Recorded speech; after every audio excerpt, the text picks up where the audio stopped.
Assalamualaikum warahmatullahi wabarakatuh.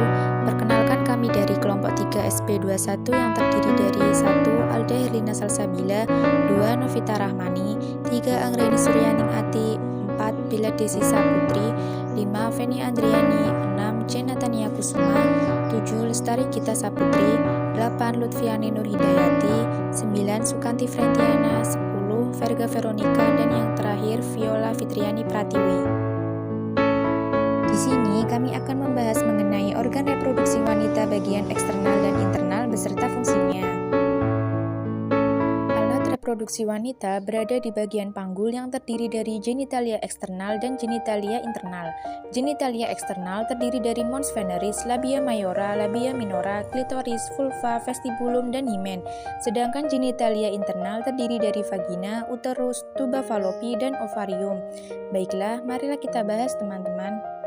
Perkenalkan, nama saya Alda Herlina Salsabila dengan NIM SB21001.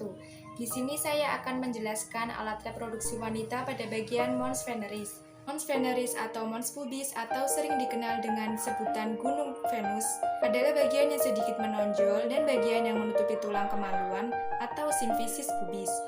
Pada bagian ini disusun oleh jaringan lemak dengan sedikit jaringan ikat. Ketika dewasa, bagian mons pubis ditutupi oleh rambut-rambut kemaluan dan membentuk pola seperti segitiga terbalik.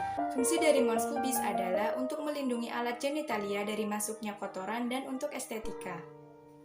Sebelumnya, perkenalkan, nama saya Viola Fitriani Pratiwi dari SB21036. Di sini saya akan melanjutkan materi organ genitalia internal yang kedua, yaitu labia mayora. Labia mayora bentuknya lonjong menjurus ke bawah dan bersatu di bagian bawah. Bagian luar labia mayora terdiri dari kulit berambut, kelenjar lemak, dan kelenjar keringat. Bagian dalamnya tidak berambut dan mengandung kelenjar lemak. Bagian ini mengandung banyak ujung saraf sehingga sensitif saat hubungan seks. Fungsi utama dari labia mayora adalah melindungi alat kelamin pada bagian dalam dan tempat tubuhnya rambut kemaluan. Sebelum masuk ke penjelasan, perkenalkan, saya Feni Andriani, nomor induk mahasiswa SB21019. Di sini saya akan menjelaskan tentang labia minora. Labia minora merupakan lipatan kecil di bagian dalam labia mayora. Bagian depannya mengelilingi klitoris. Kedua labia ini mempunyai pembuluh darah, sehingga bisa menjadi besar saat keinginan seks bertambah. Labia ini analog dengan kulit skrotum pada pria. Saya Sukanti Frentiana, di sini saya akan menjelaskan tentang klitoris. Klitoris adalah bagian yang paling sensitif dari tubuh wanita. Gairah seksual selalu terasa pada klitoris, sekalipun orgasme berlangsung di tempat yang berbeda. Klitoris terletak di bawah mons veneris pada bagian anterior vulva. Tudung klitoris dibentuk oleh sambungan dari bagian dalam bibir vagina. Klitoris juga mempunyai ukuran yang berbeda-beda pada tiap wanita. Klitoris mempunyai lubang dan akan menjadi kaku seperti sedang mengisi darah ketika terangsang.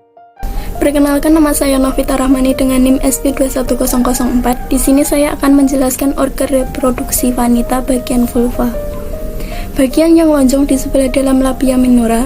Di vulva, 1-1,5 cm di bawah klitoris terdapat aurifisium, uretra eksterna, dan turun ke bawahnya terdapat ostiascan. Lebih ke bawah lagi, dekat fossa navikular terdapat muara kelenjar Bartolini yang menghasilkan sekret pelicin saat melakukan senggama. Selanjutnya terdapat bagian yang disebut vestibulum.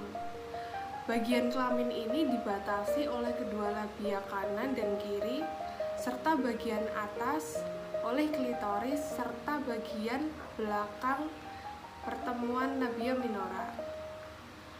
Pada bagian vestibulum terdapat muara vagina atau yang disebut dengan liang senggama, saluran kencing, kelenjar Bartolini, dan kelenjar. Perkenalkan, nama saya Lutfiani Nur Hidayati, NIM SB21024. Di sini saya akan melanjutkan tentang organ genitalia pada wanita yang selanjutnya, yaitu adalah himen. Himen merupakan selapi tipis yang menutupi sebagian dari vagina.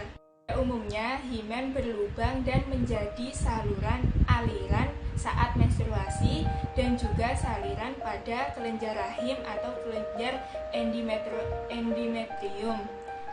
Saat seks pertama, biasanya himen akan merobek dan mengeluarkan darah. Dan juga setelah melahirkan, himen akan berubah menjadi tonjolan kecil yang disebut Curinculae myrtiformis. Perkenalkan, nama saya Beladi Sisa Putri dengan NIM SB21011. Di video ini saya akan menjelaskan tentang sistem reproduksi wanita, yaitu vagina atau liang kemaluan. Vagina atau yang disebut juga dengan liang kemaluan adalah saluran maskula membranesia atau otot selaput yang berbentuk tabung yang menghubungkan vulva dengan rahim. Bagian ototnya berasal dari otot levator ani dan otot sphincter ani atau otot dubur, sehingga dapat dikendalikan dan dilatih. Dinding depan vagina berukuran 9 cm dan dinding belakangnya 11 cm. Fungsinya sebagai sarana hubungan seksual, saluran untuk mengalirkan lendir dan darah, menstruasi, dan jalan lahir. Sebelumnya, perkenalkan, nama saya Verga Veronica dari SB21034. Di sini saya akan melanjutkan materi organ genitalia internal yang kedua, yaitu uterus. Uterus adalah suatu organ muskular berbentuk seperti buah pir, berat sekitar 30 gram, terletak di antara rektum atau bagian usus sebelum dubur dan kandung kemih. Fungsi utama dari uterus adalah sebagai tempat pertumbuhan dan perkembangan dari hasil pembuahan sel ovum oleh sel sperma. Hasil fertilisasi ini akan tumbuh dan berkembang menjadi janin. Ukurannya akan terus bertambah hingga tiba waktunya melahirkan. Perkenalkan, nama saya Lestari Pitasa Putri, NIM SB21023. 3 tuba fallopi merupakan organ tubuh komuskuler dengan panjang 12 cm dan diameternya 3-8 cm. Tuba fallopi dibagi menjadi 4 bagian, yaitu 1. Pars interstitialis, 2. Pars intimicotubes, 3. Pars amputaris tubes, 4. Pars infundibulotubes. Tuba fallopi atau tabung fallopi yang dikenal juga sebagai oviduk atau pembuluh rahim adalah dua buah saluran yang sebagai halus yang menghubungkan ovarium mamalia betina dengan rahim. Uterus dan sekitarnya, tampilan samping. Tuba fallopi terlihat pada kanan bawah dan kanan atas. Ovarium berfungsi menghasilkan sel telur setiap mulai dari masa pubertas hingga menopause, serta memproduksi hormon estrogen dan progesterone. Perkenalkan, nama saya Anggreni Surenengati, NIM SB21007. Di sini saya akan menjelaskan organ reproduksi wanita bagian ovarium atau induk telur.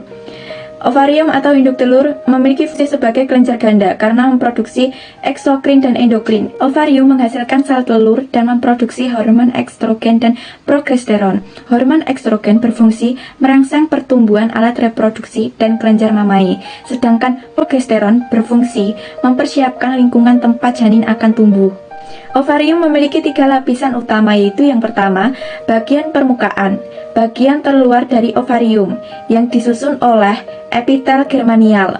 Yang kedua yaitu korteks, bagian yang terletak setelah bagian permukaan, sebagian besar disusun oleh jaringan ikat dan tempat ditemukannya sel folikel dan oosit.